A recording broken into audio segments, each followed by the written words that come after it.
no good. Big decision by Matt Painter just then to come out and double team Thornton twice. Here's Jones. His three is good. I had a chance to speak with Matt Painter, and he has put the tag on this guy that he could be the wild card for his team. There's the pass down low and a foul. Count the bucket. Little twist to the offense just then. Generally, they look for Edey going down the middle. You see a little double screen up high. And this is where Smith is very, very good. You look at it, and then they post up on this side of the basket. Everybody's thinking, let's lean towards Edey and not let him catch the ball for a lob. Well, it sends Kaufman-Renn to the free throw line. Not a great free throw shooter, 52% of the year, but he converts the three-point play. Two-man game in practice, too, when they did that. But Thornton takes the shot, gets his own rebound. Oh, he's wide open on the baseline. Now, notice on the right side, too, though. He's a lost art in college basketball. Gale cutting to the basket. Here's the double team. And he finds Gale. That's the way to play basketball. That's the way to react, make things happen. So you see, here's that post up, and here's the cut. Nice. Nobody helps out at all with the slice. You wait for the double team to come, and then the third guy in is just too late with Jones not getting there in time. Well recognized, well set up play. So far from the floor. There's a good post up. Very quick pass, two-handed jab. That's no top by Kaufman-Renn. Leaves a man wide open down low. That's a good look. Parks has only played sporadic minutes. Yeah, in yesterday's practice, he spent most of his time imitating Edey on the scout team. I think he was ready to get out there and go after Edey a little bit. Well, the first lead for the Buckeyes, up one. Braden Smith trying to answer from the baseline, gets some space and is fouled.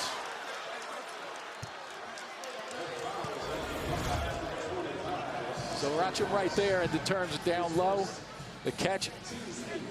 I thought Smith may have got a hand on that ball to throw him off just a little. Thornton, 18-footer. It's good. I don't know how the next minute 45 is going to play out, but this has played out pretty nicely for Ohio State after what's occurred this week. Yep. They have really reacted. And a timeout call by Purdue. Fan base waking up a little bit. Freshman with two on the shot clock, no good, and that'll do it. Whoa. It wouldn't have counted, but it would have been impressive. Well, that's the energy that Jake Diebler had in practice. That's the score at the end of the first half. Ohio State on top by 5. We'll send you to Adam Zucker at our New York studios for AT&T at the half, right after these messages.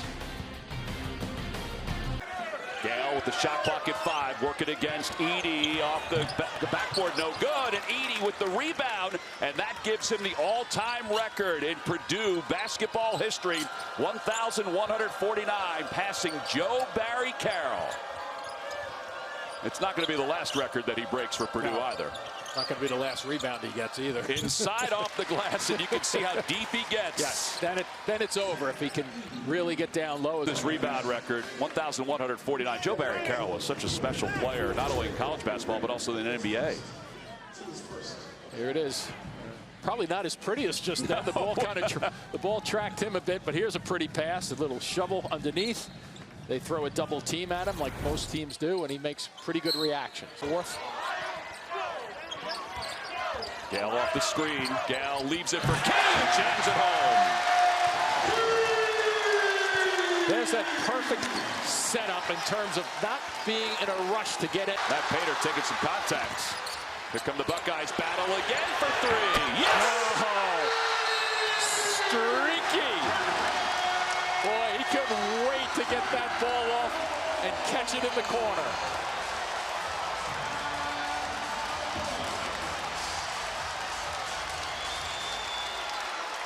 Timeout call by the Boilermakers. Battle has found his stroke. He was open for a second, but 2 seconds he wasn't open. Battle for 3 again. Oh, he's red hot. We're glad we're not guarding him right now. He has found the range. That's 13 13 games this year with at least 3 3-pointers for Jamison Battle. Yeah, in his last 2 games, he's only averaged 5.5 points, but before... Watch, they'll float Edey back to the middle of the floor like this and finish. Forget about it. 4 for their last 4 on field goals, and that's the easiest of the 4. Now, Ohio State has to make an adjustment. Who's there to clean it up? Edey has it swatted away. Key's hands have been excellent today. They got a 3-on-2 if they hurry. High step into the basket, laid it in. There you go. Bonner.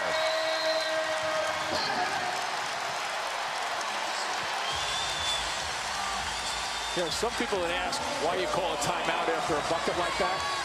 Listen, just listen. Yeah. Slap down and off they go. Good work by Bonner to finish this off. Little hesitation. Beautifully done. Keep pushing right now. You have numbers. Gale, no look pass. Battle lays it in. Good decision.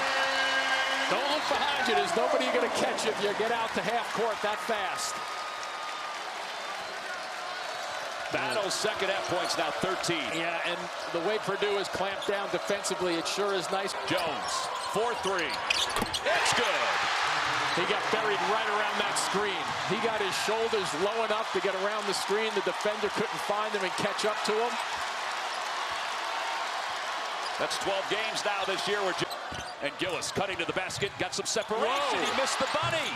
But Edey's there to clean it on up. So 69-67, full court pressure with Edey on the ball. And a timeout call by Jake Diebler. That's it. Yeah. So each team without any timeouts. Nice little cut to the basket here. Ball fake, everything perfect except the finish. And it's nice having a 7'4" guy to be able to. Second free throw. It's good. That's what you do if you're a 95% free throw shooter. And now you just let it go, right? Oh, yeah. You stay away. They throw it up for Edey. It's tipped away. The Ohio State Buckeyes. They were shocked earlier this week with a coaching change, and they rocked the college basketball world today with a 4-point win.